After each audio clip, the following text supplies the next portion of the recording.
সুস্থ সুন্দর ও নেককার সন্তান লাভের কোনো আমল আছে কিনা? ইচ্ছে করে কেউ গর্ভস্থ শিশু নষ্ট করলে কি গুনাহ হবে? হিন্দু নারী দিয়ে বাসার কাজ করানো যাবে কিনা? বাসায় বিড়াল আছে, কদিন পর পর বাচ্চা হয়, এই জন্য আমাদের অনেক ঝামেলা হয়। আমরা চাই এটার প্রজনন ক্ষমতা বন্ধ করতে, করা যাবে কিনা? এক মেয়ের সাথে আমার সম্পর্ক ছিল, বিয়ের পরেও সে কথা বলতে চায় আমার সাথে, স্বামী নাকি অনেক সমস্যা করে, সে এগুলো আমার সাথে শেয়ার করে। আমি কি তার সাথে এভাবে সম্পর্ক রাখতে পারবো? আমি শাশুড়ির সাথে ঝগড়া করে তাকে আঘাত করেছি, এতে স্ত্রী তালাক হবে কিনা? আমার বউ আমার মায়ের গায়ে হাত তোলে, আমার মা রাগ করে নিজের গায়ে আগুন লাগিয়ে দেয়। এখন আমার করণীয় কি? উল্লেখ্য আমার মায়ের কিছু দোষ ছিল। আমার ঠান্ডাজনিত সমস্যা আছে, ঠান্ডা পানি দিয়ে অজু করলে সমস্যা হয়, তায়াম্মুম করা যাবে কি না? চলুন তাহলে আর দেরি না করে যে সমস্ত প্রশ্ন আমাদের কাছে চলে এসেছে ইতিমধ্যে সেগুলোর উত্তর দেওয়ার পালা আমরা প্রবেশ করি। প্রথমে আমি দেখতে পাচ্ছি মোর্শেদ আলম চৌধুরী, আপনি লিখেছেন, ইচ্ছে করে কেউ গর্ভস্থ শিশু নষ্ট করলে কি গুনাহ হবে? অবশ্যই গুনাহ হবে। গর্ভস্থ শিশু নষ্ট করা আর মানুষ হত্যা করা একই কথা। আল্লাহ সুবহানাহু ওয়া তাআলা বলেছেন, ওয়াইদাল মাউউদাতু সুইলাত বিআইয়ি যামবিন কুতিলাত, মাতৃ গর্ভে থাকা সন্তানকে কেন হত্যা করা হলো, বা মেয়ে হিসাবে জন্ম গ্রহণকারী নারীকে কেন হত্যা করা হলো, কিয়ামতের ময়দানে যখন জিজ্ঞাসা করো সেই কথা তোমরা স্মরণ করো, সেই মুহূর্তের কথা তোমরা স্মরণ করো। অতএব সন্তান গর্ভস্থ থাকলে তার মধ্যে যদি প্রাণ চলে আসে, হার্টবিট চলে আসে, তারপরে সেই সন্তান নষ্ট করা আর মানুষ হত্যা করা একই কথা। আর যদি হার্টবিট নাও আসে, তারপরেও কোনো যৌক্তিক বা আপনার একান্ত নিরুপায় হয়ে যদি এটা করে না লাগে, তাহলে সেক্ষেত্রে এভাবে বাচ্চা নষ্ট করলে গুনাহগার হবেন সমস্ত উলামা কেরামের ঐক্যমতে। বাসায় বিড়াল আছে, কদিন পর পর বাচ্চা হয়, এই জন্য আমাদের অনেক ঝামেলা হয়। আমরা চাই এটার প্রজনন ক্ষমতা বন্ধ করতে, করা যাবে কিনা? হ্যাঁ, পশু পাখির যদি এরকম সন্তান অতিরিক্ত হওয়ার ফলে আপনি তাদের জন্ম নিয়ন্ত্রণ করতে চান, প্রজনন ক্ষমতা বন্ধ করতে চান, সেটি জায়েজ আছে। কারণ মানুষের জন্য যেটি নিষেধ, এক্ষেত্রে পুরুষের ক্ষেত্রে সেটি নিষেধ নয়, কারণ মানুষের ক্ষেত্রে যে কারণটা রয়েছে এখানে সেই কারণটা কিন্তু নেই। আমি শাশুড়ির সাথে ঝগড়া করে তাকে আঘাত করেছি, এতে স্ত্রী তালাক হবে কিনা? প্রথমত, শাশুড়ির সাথে ঝগড়া করে যদি তাকে আঘাত করেন, তো সেক্ষেত্রে সেটা গর্হিত কাজ হয়েছে, জঘন্য অন্যায় হয়েছে। যত যাই হোক না কেন, তিনি আপনার মায়ের মতো, বয়সেও আপনার মায়ের মতো, মর্যাদার দিক থেকেও মায়ের মতোই অনেকটা। বিধায় স্বামীর সাথে সুসম্পর্ক রাখবার প্রয়োজন হলেও আপনার স্ত্রীর সাথে সুসম্পর্ক রাখার প্রয়োজন হলেও আপনার শ্বশুর-শাশুড়ির সাথে এই ধরনের আচরণ আপনার দ্বারা মোটেও কাম্য নয়। তাছাড়া তর্কের খাতিরে ঝগড়ার কারণে কাউকে শরীরে আঘাত করা, এটা তো সাধারণভাবেই অবিচার বা অন্যায়, সেটা একটা ভিন্ন বিষয়। কিন্তু এর ফলে আপনার স্ত্রী আপনার সাথে তালাক হয়ে যাবে না বা আপনার থেকে বিচ্ছিন্ন হয়ে যাবে না। হিন্দু নারী দিয়ে বাসায় কাজ করানো যাবে কিনা? হ্যাঁ, অবশ্যই হিন্দু নারী বা অন্য ধর্মাবলম্বী নারীরা মুসলমানদের বাসায় কাজ করতে পারে। সেক্ষেত্রে অন্যান্য বাসায় মেয়েদের দিয়ে কাজ করাতে হলে শরিয়ার যে শর্তগুলো রয়েছে, বাসার পুরুষরা তাদের নজর হেফাজত করবেন, পর্দা পরিপূর্ণভাবে করবেন, এই বিষয়গুলো যদি মেনটেন করা যায় তাহলে সেটি জায়েজ আছে। আমি একজন সরকারি হাসপাতালের ডাক্তার, আমাদের ডিউটি টাইম 8টা থেকে 2টা 30 পর্যন্ত, কিন্তু আমি 11টায় যাই। ঊর্ধ্বতন কর্মকর্তারা জানান, তাদের কোনো আপত্তিও নেই। এটা কি আমার জন্য জায়েজ আছে? একটা হচ্ছে ঊর্ধ্বতন কর্মকর্তারা কিছু বলতে পারছেন না, বলার কোনো সুযোগ নাই, সেটা। আরেকটা হলো যে তারা আপনার প্রতি খুব আন্তরিক, বন্ধু বান্ধবের মতো, অথবা এগুলো দেখেও তারা না দেখার ভান করে থাকেন, এটা তাদের ঢিলামের অংশ। এগুলো যদি হয় তাহলে সেক্ষেত্রে আপনার এই সুযোগ না জায়েজ হবে না। আর যদি আপনার কর্তৃপক্ষ তারা মালিক বা মালিকের রিপ্রেজেন্টেটিভ হন এবং প্রতিষ্ঠানের স্বার্থেই তারা এটাতে সম্মত যে হ্যাঁ আপনি এখানে কম ডিউটি করলেও চলবে, তাহলে সেটা ভিন্ন কথা। অর্থাৎ এখানে যারা ঊর্ধ্বতন কর্মকর্তা আছেন তারা, আপনি সরকারি হসপিটালের কথা বলেছেন, তারা দায় সারার ভাবের কারণে অথবা আপনার দুর্বলতার কারণে যদি তারা দেখেও না দেখার ভান করেন, তাহলে সেক্ষেত্রে তাদের এই মৌন অনুমতি বা অনুমোদন এটা আপনার ডিউটিতে সময় কম দেওয়াটাকে হালাল করবে না।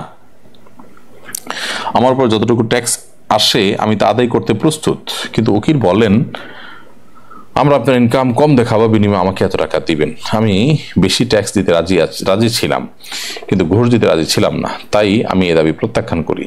ফলে তারা আমার নামে বিভিন্ন মিথ্যা অপবাদ জড়িয়ে মিথ্যা মামলায় আমাকে ফাঁসিয়ে দেয় এবং আমার কাছে বড় অঙ্কের টাকা দাবি করে।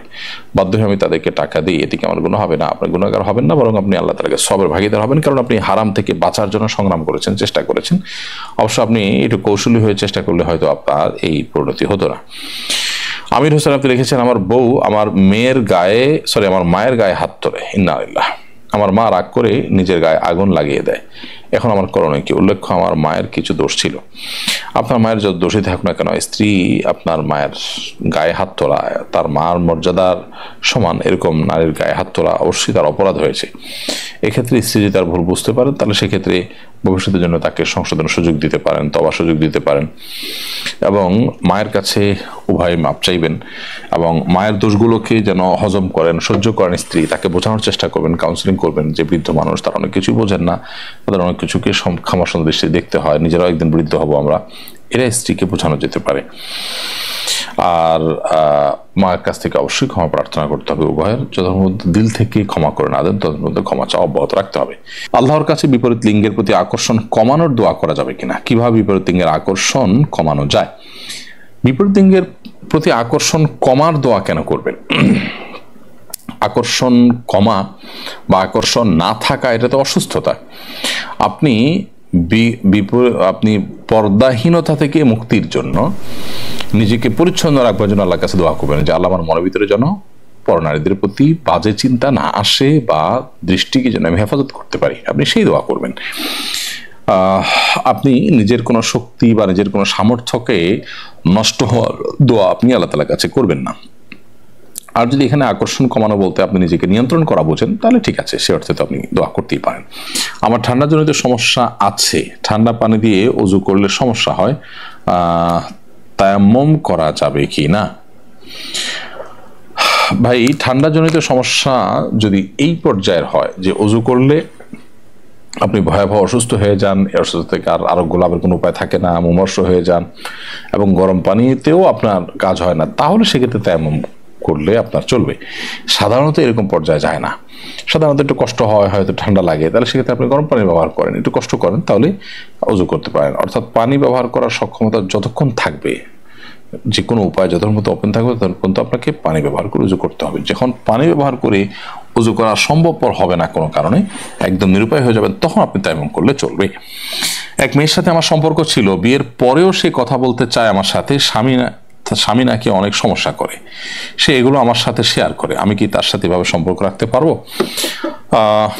না, বিবাহের একজন মেয়ের সাথে বিবাহ আপনার হোক না হোক, তার বিবাহ হোক বা না হোক, বিবাহ বহির্ভূত ভাবে সম্পর্ক করা আপনার জন্য উচিত নয়। এমনকি তার স্বামীর সমস্যা থাকলে সেটা তার অভিভাবককে বলবে, তার বাবা মাকে বলবে, ভাই বোনকে বলবে, এমন কাউকে বলবে যাদেরকে বলে সংশোধন হবে, সমাধান হবে। আপনাকে বললে সেটা আপনার যদি দুর্বলতা কাজ করে, সিম্প্যাথি কাজ করে, তাহলে এটা শয়তানি একটা ওয়াসওয়াসা, শয়তানের একটা রুট, যেটা দিয়ে আপনাকে সে গুনাহে লিপ্ত করতে চায়। বিধায় আল্লাহর ভয় এখান থেকে বেঁচে আসার চেষ্টা করতে হবে। রিমা ভুঁইয়া আপনি লিখেছেন, সুস্থ সুন্দর ও নেককার সন্তান লাভের কোনো আমল আছে কিনা? সূরা ফুরকান ৭৪ নম্বর আয়াত পড়বেন, প্রসিদ্ধ দোয়া, যে দোয়াতে আল্লাহ তাআলা শিখিয়েছেন আমাদেরকে, রব্বানা হাব লানা মিন আজওয়াজিনা ওয়া যুররিয়াতিনা কুররাতা আয়ুন ওয়াজআলনা লিল মুত্তাকিনা ইমামা। হে আমাদের রব, আপনি আমাদের পরিবার, স্ত্রী, স্বামী এবং সন্তান সন্ততি তাদেরকে চক্ষু শীতলকারী সন্তান বানিয়ে দিন এবং আমাদেরকে মুত্তাকিদের ইমাম বানিয়ে দিন। তো এই দোয়া আল্লাহ তাআলা সুবহানাহু ওয়া তাআলার কাছে বিশেষ করে নিবেদন করবেন। এটি হলো সন্তান যেন নেক হয় তার জন্য আল্লাহ শেখানো দোয়া, কোরআন বর্ণিত দোয়া, বিধায়টি করবেন। এছাড়া রব্বি হাবলি মিনাস সালিহিন, হে আল্লাহ আমি নেক সন্তান চাই আপনার কাছে, ইত্যাদি ইত্যাদি। রব্বি হাবলি মিন লাদুনকা যুররিয়াতান তাইয়্যিবা ইন্নাকা সামিউদ দুআ, হে আল্লাহ পবিত্র সন্তান আপনার কাছে আমাকে দান করেন, কারণ আপনি দোয়া শ্রবণকারী। এই জাতীয় দোয়াগুলো নবী রাসূলদের দোয়া, সন্তান নেক হওয়ার জন্য, সেগুলো তো করা যেতেই পারে।